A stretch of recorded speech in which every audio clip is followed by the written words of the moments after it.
Welcome to red TV. నేను మీ తేజ. ప్రస్తుతం మనతో పాటు సీనియర్ జర్నలిస్ట్ దాము బాలాజీ గారు ఉన్నారు. నమస్తే సార్. నమస్తే. సో రీసెంట్గా ఈ హరిహర వీరమల్లు రిలీజ్ ఆ టైం కొన్ని థియేటర్లు బంద్ అయిపోతున్నాయంటూ కూడా ఒక వార్త తెరపైకి రావటం, దాని తర్వాత పవన్ కళ్యాణ్ గారు దాన్నే ఉద్దేశించి మాట్లాడారని, కొంతమంది ప్రొడ్యూసర్స్ ఆయన పట్ల అసంతృప్తితో ఉన్నారని, ఇలాంటివన్నీ కూడా చూసాం. అయితే రీసెంట్గా సీనియర్ నటులు ఆర్ నారాయణమూర్తి, సో అతను మాట్లాడిన వ్యాఖ్యలు, ముఖ్యంగా నిన్న మాట్లాడారు ఆయన పవన్ కళ్యాణ్ గారి గురించి కానీ కందిల దుర్గేష్ గారి గురించి కానీ. సో అతను మాట్లాడిన వ్యాఖ్యలకి జనసేన సైనికులు కానీ పవన్కి సంబంధించిన అభిమానులు కానీ మాటలతో అటాక్ చేస్తున్నారనేది ఇప్పుడు ప్రస్తుతం సోషల్ మీడియాలో చక్కర్లు కొట్టింది. అసలు ఏంటి నారాయణమూర్తి గారు అసలు ఏం మాట్లాడారు? అంతగా కించపరిచారా పవన్ కళ్యాణ్ గారిని కానీ, లేకపోతే ఆ కూటమి ప్రభుత్వాన్ని కానీ? దీని నేపథ్యం ఏంటంటే జూన్ 1 నుంచి థియేటర్ల బంద్ అన్న వార్త వైరల్ అయింది. దాని తర్వాత ఇక్కడ ఛాంబర్, ఏపీ ఫిల్మ్ ఛాంబర్ సమావేశమయ్యి ఎగ్జిబిటర్లతో మాట్లాడింది. మీరు బంద్కి వెళ్ళకండి, కొంత టైం ఇవ్వండి, మేము పరిష్కరిస్తామని చెప్పారు. బేసిక్గా థియేటర్ల సమస్య ఏంటంటే రెంటల్ విధానాన్ని తీసేసి పర్సంటేజ్ విధానాన్ని తీసుకురావాలనేది వాళ్ళ సమస్య. ఎందుకంటే ఆల్రెడీ తమిళనాడు, కర్ణాటక, కేరళ ఈ స్టేట్లన్నింటిలో కూడా సింగిల్ థియేటర్లలో రెంటల్ లేదు, ఓన్లీ పర్సంటేజే ఉంది.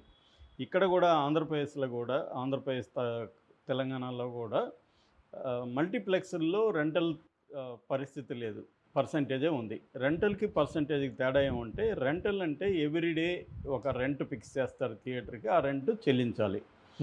ఎన్ని రోజులు చెల్లిస్తే అన్ని రోజులు మన సినిమా ఆడిస్తారు. రెంట్ చెల్లించకపోతే ఆడించరు. That is rental system.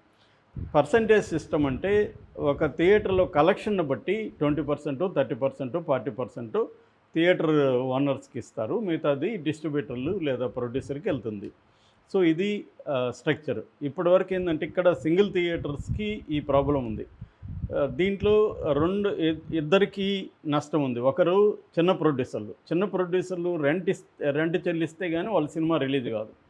ఒకవేళ అది ఆడుతుందా లేదా వీళ్ళకి తెలియదు, కానీ ఒక వారం రెంట్ ముందే చెల్లిస్తే కానీ ఇది కాదు. సో 100 థియేటర్లో మనం రిలీజ్ చేయాలనుకుంటే 100 థియేటర్లకి ముందే రెంట్ ఇచ్చేయాలి, తర్వాత క్యూబ్ వాళ్ళకి కట్టాలి. ఇదే తడిసి మోపుడైపోతుంది. ఒక చిన్న సినిమా ఒక 100 థియేటర్లో రిలీజ్ కావాలంటే కనీసం ఒక 50 లక్షలు ఖర్చు పెట్టాల్సిన పరిస్థితి ఇవాళ ఇండస్ట్రీలో ఉంది.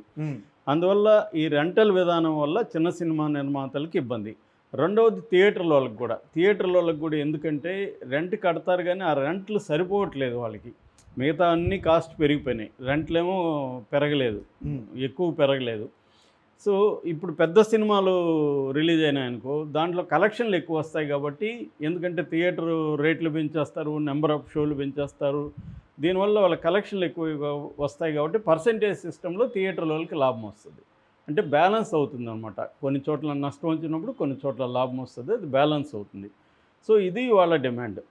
మూడో డిమాండ్ కూడా ఉంది. అదేంటంటే హీరోలు నెంబర్ ఆఫ్ ఫిల్మ్స్ ఎక్కువ చేయండి అనేది వాళ్ళ డిమాండ్. అసలు మీరు ఇవేవి మాకు రెంటల్ అయినా లేకపోతే పర్సంటేజ్ అయినా పర్వాలేదు, మీరు కానీ సంవత్సరానికి ఒక హీరో 2 సినిమాలు తీస్తే అదే చాలు మాకని కూడా చాలామంది చెప్తున్నారు. ఎందుకంటే ఇప్పుడు పాన్ ఇండియా వచ్చేసి ప్రతి హీరో కూడా 2 ఏళ్ళు 3 ఏళ్ళు పట్టిపోతుంది ఒక సినిమా రావడానికి. అందువల్ల వాళ్ళకి ఫీడింగ్ లేదు, చిన్న సినిమాలకి జనం రావట్లేదు.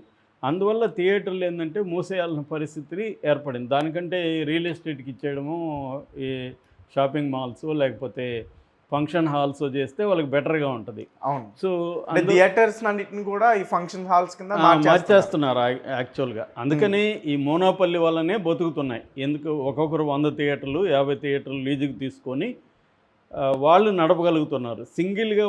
సింగిల్ థియేటర్ ఓనరు నడిపే పరిస్థితి వాళ్ళు లేదు.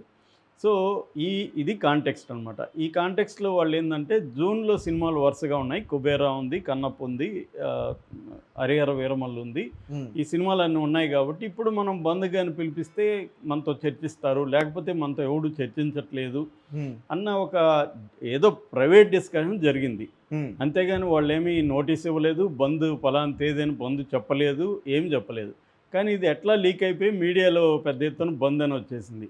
దాంతో పవన్ కళ్యాణ్ కోపం వచ్చింది. నా సినిమా జూన్ 12 రిలీజ్ అవుతా ఉంటే ఇప్పుడు మీరు థియేటర్ బంద్ పిలిపిస్తారా అని చెప్పి కందుల దుర్గేష్కి చెప్పాడు. కందుల దుర్గేష్ ఇమీడియట్గా దీని మీద హోమ్ సెక్రటరీ ఎంక్వైరీ చేసి దీని వెనక ఎవరున్నారు అంటే ఇదంతా కుట్ర అనే పద్ధతిలో పవన్ కళ్యాణ్ మాట్లాడాడు.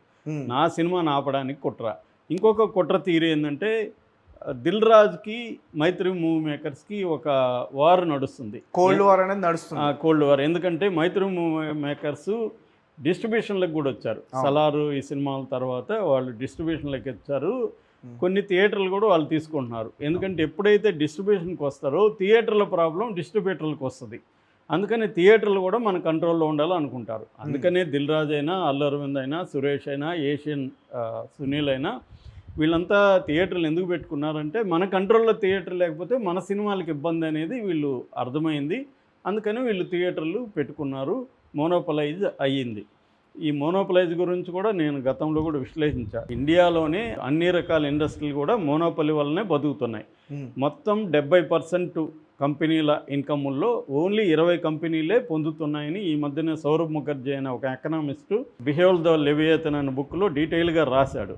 అంటే మోనోపలి లేకపోతే ఈ కంపెనీలు సర్వైవ్ కావని. ఇక్కడ కూడా అదే, మోనోపలి లేకపోతే ఈ థియేటర్లు సర్వైవ్ కావు సింగిల్ స్క్రీన్లో.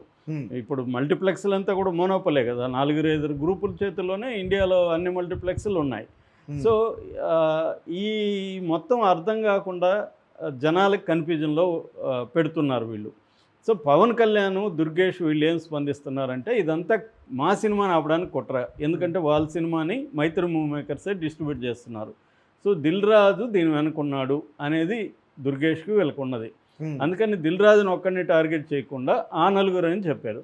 ఆ నలుగురు అని చెప్పగానే ఫస్ట్ అల్లు అరవింద్ వచ్చి ఆ నలుగురు నేలరా బాబు, నాకున్నవే మొత్తం 15 అని ఆయన చేతి పెట్టాడు. మళ్ళీ దిల్ రాజు వచ్చాడు, నేను కూడా ఆ నలుగురిలో లేను, నాకు కూడా 50 థియేటర్లు ఉన్నాయి ఈ 2 రాష్ట్రాల్లో కలిపి.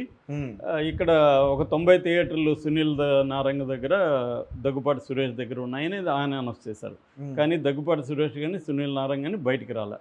ఈ లోపల పవన్ కళ్యాణ్ ఆఫీస్ నుంచి ఒక సీరియస్ నోటు, థ్రెట్ లాగా ఒక బ్లాక్ మెయిల్ చేస్తున్నట్టు బయటకు వచ్చింది.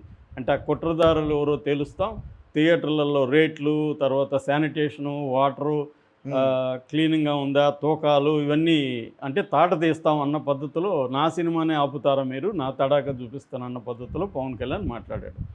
దీని పట్ల విమర్శ వచ్చింది. నేను కూడా దీన్ని అనలైజ్ చేశాను. నిజానికి థియేటర్లలో రేట్లు ఎక్కువ ఉన్నాయి, క్లీన్లీనెస్ లేదు, వాటర్ మంచిగా ఉండట్లేదు. వాటర్ అసలు ఒకప్పుడు వాటర్ పెట్టి తాగేవాళ్ళం, ఇవాళ కొనుక్కోవాలి. అది కొనుక్కోవాలంటే 70 రూపాయలు ఉంటుంది. సో ఒక పాప్కార్న్ తినాలంటే 400-500 ఉంటుంది, కాఫీ తాగాలంటే 250కి తక్కువ లేదు. ఈ కండిషన్ టికెట్ ధర కన్నా ఈ ఖర్చులు ఎక్కువ. ఇప్పుడు ఫ్యామిలీ వెళ్తే నీళ్ళు తాగాలనిపిస్తుంది, ఒక కాఫీ తాగాలనిపిస్తుంది, ఇంటర్వ్యూలో పిల్లలు ఉంటే పాప్కార్న్ తింటామనిపిస్తుంది. సో దానికి నీకు 2000 అయిపోతుంది ఒక ఫ్యామిలీ వెళ్తే, ఏది టికెట్ కాకుండా. సో ఇది ప్రాబ్లం. అది పవన్ కళ్యాణ్ చేయడం ఖచ్చితంగా మెచ్చుకోవాలి, పవన్ కళ్యాణ్ సీరియస్గా తీసుకొని చేయడం. కానీ ఇలా చేయకూడదు. అది అంటే కక్ష సాధింపులాగా అతను సినిమా కోసం చేస్తున్నాడు అనేది వచ్చిందన్నమాట. అది పవన్ కళ్యాణ్ మీద విమర్శ అయితే వచ్చింది. దాని నేపథ్యంలో నారాయణమూర్తి గురించి మనకు తెలుసు. నాకు పర్సనల్గా ఆయన గత 20 ఏళ్ళ నుంచి తెలుసు.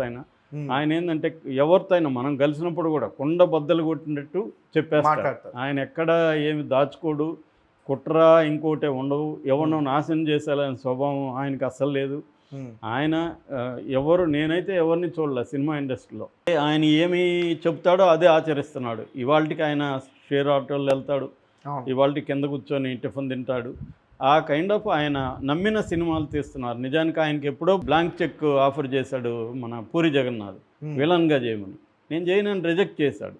ఇవాళ ఆయన విలన్గా చేస్తే సౌత్ ఇండియాలో ఆయన కొన్ని కోట్లు సంపాదించి ఉండేవాడు. కానీ ఆయన ఏమీ లేకుండా ఆయన నమ్మిన సినిమా ఆయన తీసుకుంటూ వెళ్తున్నాడు. సో అటువంటి వ్యక్తి నిన్న ఏం మాట్లాడాడంటే, ఈ చిన్న సినిమాల గురించి నేను ఎప్పుడో కొట్లాడుతున్నాను, చిన్న సినిమా నిర్మాతలు, థియేటర్ ఓనర్ల గురించి. పవన్ కళ్యాణ్ కానీ దుర్గేష్ కానీ ఇలా మాట్లాడడం కరెక్ట్ కాదు.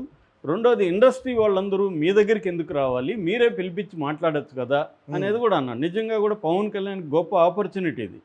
ఆయన కానీ థియేటర్లో ఓనర్ని, డిస్ట్రిబ్యూటర్ని కూర్చోబెట్టి, నిర్మాతలను కూర్చోబెట్టి మాట్లాడి కానీ సాల్వ్ చేస్తుంటే ఆయనకి చాలా మంచి పేరు వచ్చేది. ఆయన అది కాకుండా నా అధికారం చూపిస్తా అని బయలుదేరితే అధికారం ఎన్ని రోజులు ఉంటుంది? అధికారం కాకుండా ఒక మనిషి పెద్దరికాన్ని నిలబెట్టుకోవాలి. అధికారం ఈరోజు ఉండొచ్చు, రేపు పోవచ్చు. ఇప్పుడు జగన్ పరిస్థితి అదే కదా. జగన్ అయినా, అటు జయలలిత అయినా, ఇటు రేవంత్ రెడ్డి అయినా, వీళ్ళందరూ కూడా అధికార బలాన్ని చూపిస్తున్నారు తప్ప దానికంటే హుందాగా బిహేవ్ చేయట్లేదు. ఒక రివెంజ్ మోడ్లోకి వెళ్తున్నారు. అధికారంలో ఉన్నప్పుడు రివెంజ్ మోడ్లోకి ఉండకూడదు. ఉండకుండా దానికి బ్రాడర్గా ఉండాలి. రెండోది నా సినిమాని మీరు ఆపారన్న కోపం ఉండకూడదు. నా సినిమాని ఆపడం కాదు, మీ సమస్యలు ఏమున్నాయి రండి మాట్లాడదాం అని కానీ పవన్ కళ్యాణ్ పిలుచుంటే ఇవాళ పవన్ కళ్యాణ్ బ్రహ్మాండమైన పేరు వచ్చిండేది. ఇండస్ట్రీలో ఒక పెద్ద మనిషిగా ఒప్పుకునేవాడు. ఎందుకంటే చిరంజీవిని ఒప్పుకోరు. ఎవరు ఒప్పుకోరు? మోహన్ బాబు ఒప్పుకోడు, బాలకృష్ణ ఒప్పుకోడు. ఇలాంటి వాళ్ళు చిరంజీవిని పెద్ద మనిషిగా ఒప్పుకోరు. కానీ పవన్ కళ్యాణ్ ఒప్పుకుంటారు. ఎందుకు బాలకృష్ణ అయినా ఎందుకు ఒప్పుకుంటాడంటే ఆయనకి పవర్ ఉంది, వాళ్ళ బావకి పవన్ కళ్యాణ్ అవసరం ఉంది, వాళ్ళ అల్లుడికి అవసరం ఉంది కాబట్టి పవన్ కళ్యాణ్ పెద్ద మనిషి స్థానాన్ని బాలకృష్ణ కూడా ఒప్పుకుంటాడు, మోహన్ బాబు ఒప్పుకుంటాడు. కాబట్టి ఇది మంచి తరుణం ఆయనకి. నిజానికి పెద్ద మనిషిగా ఆయన ఎస్టాబ్లిష్ అవ్వడానికి ఇండస్ట్రీలో చేయాలి. ఇప్పటివరకు ఎప్పుడైనా పవన్ కళ్యాణ్ చిన్న సినిమా నిర్మాతల్ని పిలిచి మాట్లాడా? వాళ్ళ ఎప్పుడైనా ఆయన జీవితంలో అసలు సినిమా ఇండస్ట్రీలో సమస్యల గురించి ఆయన ఎప్పుడూ పట్టించుకోలేదు. ఇవాళ తన సినిమాకి ఎసురు వస్తుందని ఒక థ్రెట్ క్రియేట్ చేయడాన్ని ఈయన వ్యతిరేకించాడు. అలాగే ఈయన అనేక విషయాలు కూడా చెప్పాడు. ఈయన ఏంటంటే హరిహర వీరమల్లుని ఆపాలని ఎవరికి లేదు. ఒక బంద్ పిలుపు ఇవ్వాలనుకుంటే 3 వారాలకు ముందు ప్రాపర్గా నోటీస్ ఇస్తారు. ఇక్కడ అన్నిటికీ బాడీస్ ఉంటాయి. ఇది ఎవడో ఒకడనుకొని నేను బంద్ చేస్తాంటే కుదరదు. ఎగ్జిబిటర్స్ అసోసియేషన్ ఉంటుంది, డిస్ట్రిబ్యూటర్స్ అసోసియేషన్ ఉంటుంది, చిన్న సినిమా నిర్మాతల అసోసియేషన్ ఉంటుంది. వీళ్ళందరూ మాట్లాడుకొని ఒక బంద్కి పిలిపిస్తారు. అంతేగాని మీరు అనుకున్నట్టే ఇక్కడ ఎవరు బంద్ అనుకోలేదు, పిలుపు ఇవ్వలేదు ఎవరు. కాబట్టి మీరు తొందరపడ్డారు, ఇప్పుడైనా మీరు పరిష్కరించండి సమస్యల్ని అనేది ఆయన చెప్పాడు. పైగా పవన్ కళ్యాణ్ పొగిడాడు కూడా. పెద్ద ఎన్టీఆర్ రామారావు తర్వాత ఆయన సీఎం అయితే పవన్ కళ్యాణ్, ఆ తర్వాత పవన్ కళ్యాణ్ మనకి ఆయన డిప్యూటీ సీఎం అయితే మాటలు కాదు అని పవన్ కళ్యాణ్ ఆయన పొగిడాడు. కానీ పవన్ కళ్యాణ్ని విమర్శించాడన్న కోపంతో ఇప్పుడు జనసేన సోషల్ మీడియా రంగంలోకి దిగి నారాయణమూర్తి మీద రకరకాల ఎలిగేషన్స్, ఈయన జగన్ మనిషి అని, గతంలో జగన్ అధికారంలో ఉన్నప్పుడు ఎందుకు జగన్ విమర్శించలేదని, ఇప్పుడు ఎందుకు పవన్ విమర్శిస్తున్నారని ఇలాగంతా మాట్లాడడం మొదలుపెట్టారు. నిన్న ఆయన ఎవరు నటికుమార్ కూడా ఇదే మాట్లాడాడు. పవన్ కళ్యాణ్ని విమర్శించ ఆ స్థాయి అనేది నువ్వెందుకు జగన్ విమర్శించలేదు అవన్నీ అన్నాడు. ఈయన జగన్ని కూడా అప్పుడు అడిగాడు. జగన్ రేట్లు తగ్గిస్తే ఆయన జగన్ని మెచ్చుకున్నాడు అంతే.